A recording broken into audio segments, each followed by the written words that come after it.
2021 সালে জেনেভা বৈঠকের পর প্রথমবারের মতো কোনো শীর্ষ সম্মেলনে এক হচ্ছে মস্কো ওয়াশিংটন, যা কিনা আবার 2010 সালের পর কোনো রুশ প্রেসিডেন্টের প্রথম মার্কিন সফর।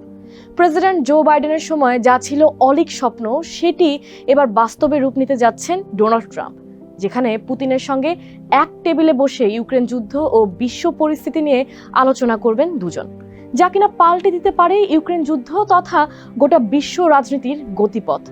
রাশিয়ার গণমাধ্যম আরটির প্রতিবেদনের আলোকে সেটি জানবো আমরা আজ। সঙ্গে আছি আমি কাশফিয়া রুহি।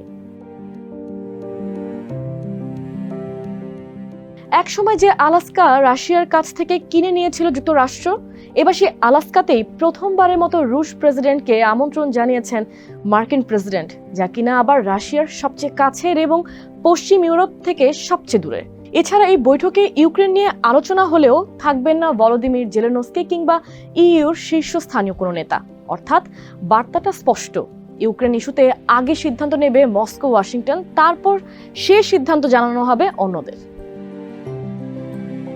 ট্রাম্প পুতিন বৈঠক ঘিরে যখন বাড়ছে উত্তেজনার পারদ, তখন শোনা যাচ্ছে ভিন্ন কথাও। বলা হচ্ছে এই দুই নেতার আলোচনার ফল আগেই নির্ধারিত হয়ে গেছে পর্দার আড়ালে। গত 6 আগস্ট যখন মস্কোতে পুতিনের সঙ্গে সাক্ষাৎ করেছেন ট্রাম্পের বিশেষ দূত স্টিভ উইটকফ, তখন 3 ঘন্টার আলোচনাতেই নির্ধারিত হয়ে গেছে পুতিন ট্রাম্প বৈঠকের এজেন্ডা। তাই ধারণা করা যায় আলাস্কায় দুই নেতা একটি প্রাথমিক যুদ্ধবিরতি বা শান্তি কাঠামো নিয়ে আসতে যাচ্ছেন। কেবল নির্বাচনের প্রতিশ্রুতি রক্ষা ও ইউক্রেন যুদ্ধ বন্ধ করতেই পুতিনের সঙ্গে বসতে চাচ্ছেন ট্রাম্প, এমনটি ভাবার কোনো কারণ নেই। ট্রাম্পের নিজের জন্যই পুতিনের সঙ্গে বৈঠকটি জরুরি হয়ে পড়েছে।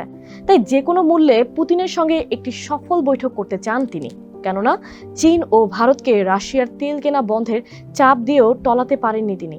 উল্টো হিতে বিপরীত হয়ে ধরা দিয়েছে ট্রাম্পের সে কৌশল, যার প্রভাব পড়েছে মার্কিন ভারত সম্পর্কে। বলা হচ্ছে গত 25 বছরের মধ্যে ওয়াশিংটন দিল্লি সম্পর্ক এখন সবচেয়ে তলানিতে। শুধু কি তাই, মস্কোর আরও ঘনিষ্ঠ হয়েছে দিল্লি।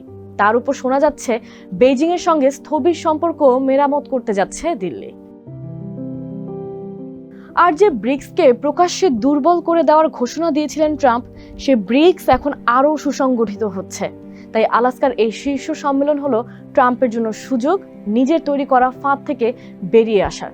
ব্যর্থ কৌশল থেকে বেরিয়ে এসে ইউক্রেন ইস্যুতে এমন ফল দেখানো যেটিকে নিজের কূটনৈতিক জয় হিসেবে দাবি করতে পারবেন তিনি।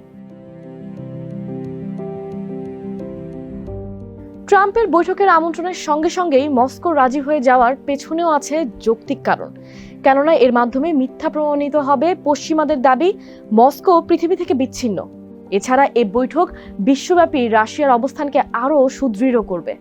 বৈঠক সফল হলে এটি ইউরোপের প্রভাব কমিয়ে দেবে এবং দেখাবে যে আসল সিদ্ধান্ত এখন ওয়াশিংটন মস্কোর মধ্যে হচ্ছে, ব্রাসেলসের নয়। এর বাইরে সবচেয়ে বড় বিষয় হলো ইউক্রেন ইস্যুতে রাশিয়ার উপর ওয়াশিংটনের চাপ প্রয়োগের ক্ষমতা যে বর্তমানে অনেকটাই সীমিত, সেটিও প্রকাশ পাবে এ বৈঠকে।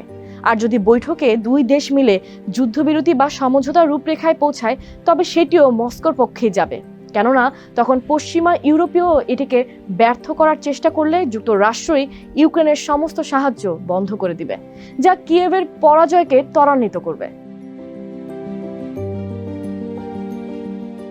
বিশ্লেষকদের মতে যদি বৈঠক সফল হয়, তাহলে ইউক্রেন যুদ্ধ এবং রাশিয়া যুক্তরাষ্ট্র সম্পর্কের ধারা বদলে যেতে পারে। আর যদি ব্যর্থ হয়, রাশিয়া যুদ্ধ চালিয়ে যাবে এই বিশ্বাসে যে যুক্তরাষ্ট্র ধীরে ধীরে সরে আসবে। সত্যি যদি তেমনটি হয়, তাহলে রুশ সেনাদের ইউক্রেন দখল তাকিয়ে দেখা ছাড়া পশ্চিম ইউরোপের কিছুই করার থাকবে না।